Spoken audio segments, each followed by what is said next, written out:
Hey neighbor, welcome back. If you're watching this and you haven't subscribed already, if you wouldn't mind, please kindly consider subscribing and maybe perhaps giving this video a like. So you've made it through the heat of summer.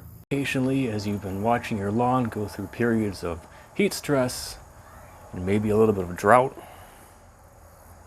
But now it's time to greatly improve your lawn through a process called overseeding. Let me show you how.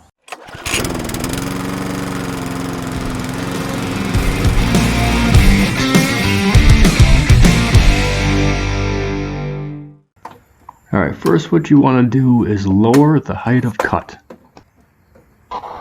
This may take a couple of weeks, but gradually drop down how tall you're cutting your lawn. You'll notice the color difference here in my lawn as I'm going down to 2 inches. Next, it's time to dethatch your lawn and remove any of that unwanted dead material. And your kids can have fun making a thatch heart or a thatch dinosaur. For those hard to reach areas and areas needing some extra attention, I like to use the manual thatching rake.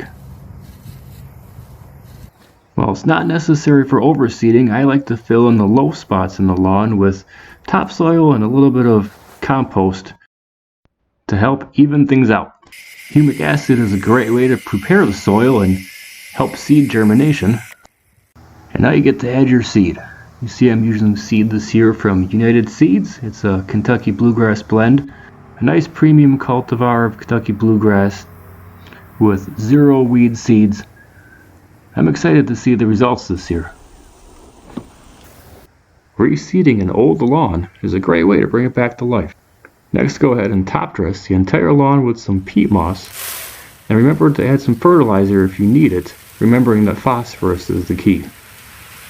Be sure to keep your seed moist, watering it at least 2 times a day for about 5 to 10 minutes. Remember that Kentucky Bluegrass seed takes about 20 days to germinate, so be patient.